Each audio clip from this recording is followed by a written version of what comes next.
Después de unos segundos que parecieron una eternidad, pude mover mis manos, abrir los ojos, dejé de sentir ese brazo que me rodeaba, el pelo en mi cara, y solo entonces me pude mover.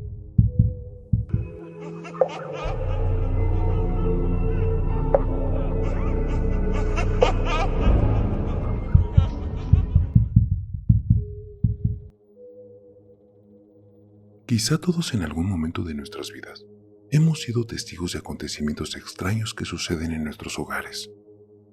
Algunos pueden pasar inadvertidos, ya que les encontramos alguna explicación lógica inmediata, como que una puerta se cierre sola por la corriente de aire o se caiga algún objeto por lo mismo. Pero otros más tal vez no sean tan discretos y se tornan más macabros, desde extraños sonidos provenientes de lugares desconocidos a altas horas de la noche, sombras que se pasean por la casa cuando ya todos duermen, en fin. Todos tenemos algo que nos ha pasado y no le podemos encontrar explicación. Lo siguiente es lo que nos hace llegar un seguidor de lo que se ha dado cuenta que ocurre en su casa. Son varias cosas las que pasan y bueno, a continuación se los relato. Soy Margaret, la hermana de en medio de mi familia. Tengo dos hermanas mayores, María, que es la más grande de edad, y Lourdes, que es la que le sigue, y uno menor, Antonio. Ya todos hemos hecho nuestras vidas y formado nuestras propias familias. Pero hace bastante tiempo, cuando todos vivíamos en la casa de mi mamá, pasaban muchas cosas a las cuales no les pudimos encontrar una explicación alguna. Lo que les contaré es un poco complicado de los acontecimientos que hemos pasado toda la familia dentro de esa casa. Mi mamá nos llevó siempre por el buen camino y nos enseñó el valor del trabajo. Siempre a ganarnos el dinero de manera honrada. Nos dio educación, comida, ropa, vivienda. Nunca nos hizo falta nada realmente. Digo, vivíamos humildemente, pero jamás nos faltó nada gracias a mi madre. Mis hermanas mayores, María y Lourdes, se dedicaban a sus estudios profesionales cuando yo tenía como 13 años. En las vacaciones, yo era la que ayudaba a mi mamá con las labores de la casa y en su trabajo. Ella vendía comida, y yo siempre me iba con ella como su ayudante. Así la pasamos por muchos años. A veces no te das cuenta de lo que tienes enfrente de tus ojos, hasta que llegas a una edad lo suficientemente madura que te hace ver y reflexionar algunas cosas, y bueno, así me pasó. Uno de esos días que regresábamos a la casa, y todos mis hermanos estaban en la escuela o en el trabajo, mi mamá me comenzó a platicar sobre sus pasatiempos. Bueno, si es que se le pueden llamar así. Me decía que ella hacía trabajos de magia blanca para ayudar a las personas y que por eso muchas señoras la iban a ver frecuentemente. Me empezó a enseñar sus libros, sus materiales, sus hechizos, y yo los veía con cierta curiosidad. Me llamaba un poco la atención el tema, pero no tenía la suficiente madurez mental para concebir el alcance de lo que estábamos hablando. A modo de aprendiz, mi madre me empezó a transmitir su conocimiento, como si se tratara de una escuela aparte. Me dejaba libros para leer, oraciones para memorizar y demás cosas. Poco a poco iba conociendo más y más sobre lo que ella hacía en sus tiempos libres. Esto no era nada oculto para la familia. Mis hermanos también sabían de esto, pero no se entrometían tanto. Quizá mi madre sabía que yo era quien debía seguir con esto cuando ella faltara. Así pasaron los años. Mis hermanas tuvieron a sus hijos, mis hermanos también, y bueno, yo tuve un niño. Recuerdo que uno de los últimos textos que mi madre me dio a leer se llamaba La magia de las velas. Un libro de portada roja, recuerdo, con letras doradas, y al irme adentrando en sus capítulos no solo describía cómo hacer o traer las buenas vibras, sino también cómo hacer cosas realmente malas. Bueno, hasta miedo me causaron. No quise leerlo más, y al decirle esto a mi mamá noté una ligera molestia en ella. Pero bueno, jamás me obligó a nada, sino que lo tomó de la mejor manera posible. Y desde ahí como que terminaron las sesiones de sus enseñanzas. Recuerdo un capítulo de ese libro que hablaba de ofrendas, sacrificios y poder absoluto. ¡Wow! Fue lo que más me aterró. Tanto así que no me dejó dormir bien ya que empecé a tener pesadillas. Una de ellas es la que más recuerdo. En mi sueño había un hombre con un sombrero de ala ancha, gabardina negra y ya, no podía ver más. Pero me insistía en entregarle a mi hijo que apenas tenía como 3 meses de nacido, y a cambio él me daría cualquier cosa que yo le pidiera. Esto se lo conté a mi mamá. De inmediato me hizo una limpia con hierbas y huevo de gallina. Según ella, un espíritu se quería apoderar de mí y de mi hijo. Acto seguido, empezó una oración. Me bañó con una loción que tenía entre sus cosas y me dijo: hoy en la noche debes seguir por ese libro. Abrirlo donde leíste aquel encantamiento, leerlo en voz alta y al finalizar lo vas a quemar. Así lo hice. Esperé a que todos estuvieran dormidos, saqué el libro y seguí las indicaciones de mi madre. Subí a la azotea con un poco de alcohol y cerillos. Leí el libro y finalmente lo quemé. Algo extraño sucedió ahí, ya que a pesar del alcohol que le rocié al libro, las llamas eran muy tenues. Apenas si prendía, como si el mismo fuego no quisiera quemarlo. Acto seguido, mi madre llegó a donde estaba, vio lo que estaba pasando y empezó a decir unas cosas, como susurrando. Arrojó más alcohol al libro y ahora sí, las llamas lo envolvieron. Y poco a poco las páginas del libro que me dio tanto miedo se iban convirtiendo en ceniza. Pasado esto, platiqué con mis hermanas, quienes me contaron que también les habían pasado cosas raras cuando mi mamá les enseñó aquel libro. María contó que ella veía sombras que paseaban por el patio. Las podía ver a través de las cortinas de su recámara. Las sombras iban y venían según ella, sin encontrar mayor explicación, ya que todos nos encontrábamos durmiendo a estas horas, cuando le pasaban estos fenómenos paranormales. Mi otra hermana Lourdes siempre ha tenido perros. Cuenta que una madrugada salió al baño y vio un perro en el pasillo. Un perro que tenía todas las características del que tenía en ese momento. Negro, peludito y pequeño. Estaba sentado justo al final del pasillo. Ella pensó que era su osa, por lo que fue al baño. Incluso dice que lo acarició por la cabeza, pero que el perro no se movió jamás. Salió y el perro seguía ahí. Ella siguió a su recámara con la esperanza de que el perro la siguiera y se metiera a dormir. Pero cuando entró y vio que su osa estaba ya dormida debajo de su cama, se le heló la sangre de inmediato. Salió de nuevo a ver si ahí seguía el perro, pero ya no había nada. Mi hermano menor, cuando aún vivía aquí, nos contó que una vez que se iba a bañar, había abierto las llaves para llenar la tina, y mientras se llenaba preparó sus cosas de baño y su ropa. Acto seguido, entró al baño y la luz empezó a parpadear. Se apagó y a los segundos volvió, y cuando la luz iluminó todo el baño, vio como una señora de pelo largo y que ya lucía como un cadáver, yacía dentro de la tina de baño, aparentemente muerta, y el agua que había se había teñido de rojo. Igualmente se salió y ya no se bañó. Le contó a mi hermana mayor lo sucedido y cuando fueron a ver al baño, pues, lógico, no había nada. Solo el agua que ya se estaba cayendo de la tina. Años atrás ocasionalmente nos visitaban unos primos y algunos se quedaban a dormir. Como no teníamos más habitaciones, les ofrecíamos la sala, para que pudieran descansar un poco en los sillones al menos. Pero uno de ellos nos contó que durante la madrugada unos ruidos lo despertaron y pudo observar cómo un cuerpo estaba colgado desde el cuello de la lámpara del techo. Nos despertó al instante, ya que gritó muy fuerte y lo contó casi llorando de tal impresión que le causó. Cuando cada uno le contamos esto a mi madre, ella empezó a llenar cada rincón de la casa con imágenes de santos, cristos y vírgenes. Ella era una ferviente creyente católica. Ocasionalmente, a manera de bendición, rociaba agua bendita que le daban las iglesias y algunas lociones extrañas que ella tenía.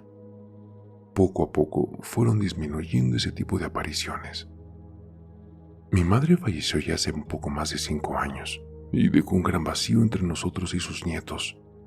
A la fecha, aún varios en la familia le seguimos soñando casi en la misma situación. Nos quiere decir un mensaje, pero una barrera oscura no la deja. En el sueño ella sigue gritando desesperadamente como si nos quisiera comunicar algo urgente. Pero esa barrera sombría, como muro de cristal oscuro, impide que se escuche lo que quiere decir.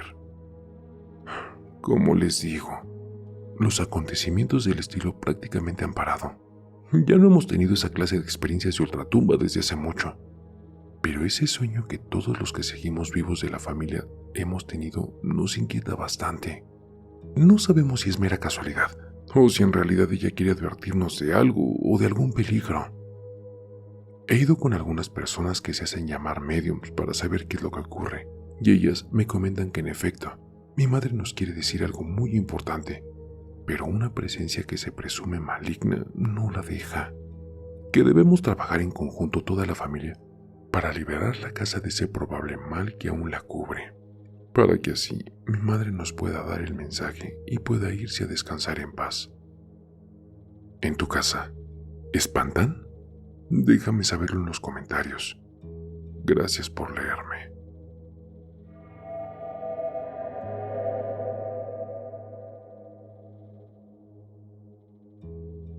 Hola Raúl, hola familia TDT.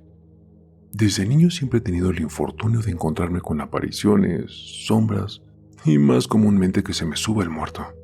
Y justo de eso va esta historia. Hace algunos meses visité Las Estacas, un parque ecológico en el estado de Morelos, México. Junto con mi novia hice reservación para la zona de glamping por una noche. Todo iba normal. Nadamos, comimos y por la tarde-noche mi novia y yo nos fuimos a nuestra cabaña. Al llegar la noche mi pareja se quedó dormida y yo no podía conciliar el sueño. No sé si era por el calor, el sonido de la lluvia o que de alguna manera presentía lo que iba a pasar. Al dar las 3:30 de la madrugada, a lo lejos pude escuchar un grito desgarrador. No era el típico grito que describen de un alma en pena. Fue un grito como de dolor, de desesperación. Me quedé congelado, sin moverme y respirando muy despacio, por si podía escuchar algo más. Y un minuto después, se escuchó el mismo grito, pero mucho más cerca. Yo me incorporé, giré a ver a mi novia, pero ella estaba dormida profundamente.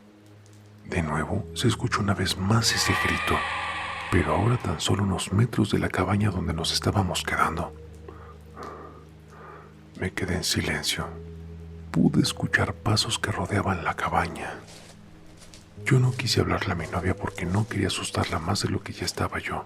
Y después de unos minutos me estaba quedando dormido, cuando en mi sueño pude ver a una mujer entrando al río de Las Estacas, pero sin poder salir. De pronto sentí como mi novia me abrazaba. Sentía su pelo en mi mejilla y sobre mi cara, pero me estaba susurrando al oído: "No te vas a despertar". En ese momento sentí como el brazo que me rodeaba era un brazo extremadamente delgado y muy frío. La voz seguía repitiendo en mi oído ahora con un tono de odio: "No te vas a despertar. No te vas a despertar". Traté de abrir los ojos, traté de moverme, pero me fue imposible. El miedo me invadió de un momento a otro, y lo único que pude hacer fue respirar de manera rápida y fuerte. Después de unos segundos que parecieron una eternidad, pude mover mis manos, abrir los ojos, dejé de sentir ese brazo que me rodeaba, el pelo en mi cara, y solo entonces me pude mover. Vi a mi novia a mi lado, pero dándome la espalda. Vi mi reloj y eran las 4 de la madrugada. Me recosté de nuevo. No pude dormir el resto de la noche. Temía que esto volviera a pasar y que esta vez se cumpliera con lo que tanto odio me susurraba al oído y no despertar. Raúl, gracias por leerme.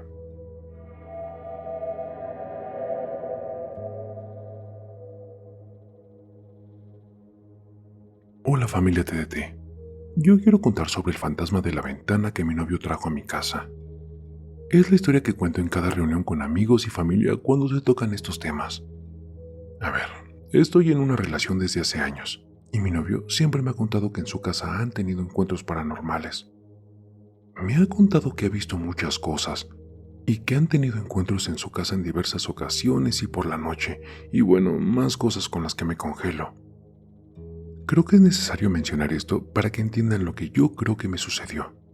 Mi novio vive a calles de mi casa, y el año pasado comenzó en algunas ocasiones a quedarse a ir a dormir por la noche a mi casa. Yo suelo dormirme escuchando tus historias, y a veces él me acompañaba por videollamada. Pero cuando se quedaba en mi casa, detestaba la idea y se molestaba cada que ponía algún episodio, ya que siempre le ha dado miedo mi casa por ser bastante oscura. En algunas ocasiones me contaba que veía cosas en mi ventana, y siempre bromeé con que alejara sus vibras de mi casa y se llevara sus fantasmas, que no los trajera conmigo. Es más, siempre pensé que era incluso parte de su misma imaginación y pensamiento, hasta que lo vi. Esa noche hablamos y veíamos videos como era una costumbre, hasta que salió la conversación y le conté de diferentes ocasiones en las que se me subía el muerto, como se le dice vulgarmente a la parálisis del sueño. Él me dijo que nunca le había pasado eso y que no sabría qué hacer si eso se le sucediera. Mi ventana tiene una cortina oscura y por fuera entra una luz bastante baja. Es por eso que en mi cortina se reflejan las sombras de afuera de cualquier cosa que pase. El patio que está en esa ventana es un espacio lleno de hojas secas, donde pase quien pase hará un sonido estresante de estas mismas. Y es un espacio cerrado, donde para entrar a ese patio necesitas pasar por una reja con llave, pero no hay salida. Topa con una barda, entonces la misma entrada es la única salida. Bueno, lógico, a excepción de los gatos que saltan. Tras pasar de los minutos, mi novio se tapó y me dijo: ¡Ay, no mames! Vi algo en tu ventana. En lo cual me asusté porque tocamos esos temas. Me tapé con él y después me reí. Le volví a decir que no me trajera sus fantasmas, pero la risa se me quitó cuando nos destapamos. Una sombra negra de una persona altísima y flaquísima pasó corriendo. Y bueno, pongo esta última palabra entre comillas porque pasó rápido. Pero definitivamente no fue corriendo ni caminando, porque el ruido de las hojas no se escuchó en ningún momento. Esta sombra pasó de la reja a la barda, como si se hubiera seguido de largo. Pero esto es imposible porque no se puede pasar, a menos de que esa sombra se hubiese saltado a la barda. Cuando vi eso, mi novio volvió a decir: ¡No friegues! Y como reacción rápida nos adentramos a las cobijas y nos abrazamos. Le susurré: ¿Tú también lo viste? Sí, yo también lo vi. Me armé de valor a los segundos y me destapé. Me asomé hacia un lado de la cortina y no había nadie. El cuerpo se me congeló y no puedo describir lo que sentí al ver esa sombra. Esa persona o lo que fuera no era normal. Después de esa vez nunca lo volví a ver. Y bueno, no quisiera volver a verla. Lo único que recuerdo es cómo el cuerpo me hormigueó. Solo sé que de verdad ese ser que flotaba no era bueno. La negatividad que me hizo sentir era tan abrumadora. Cabe mencionar que esa misma noche más tarde se le subió por primera vez el muerto a mi novio. Me cuenta que sintió como alguien le besó el cachete, pero al reaccionar se dio cuenta de que no era yo, porque yo no estaba dormida a su lado. Cuando pudo moverse me lo contó, y entre su ansiedad y el miedo que sentíamos ambos, apenas si pudimos dormir. Gracias por leerme, Raúl.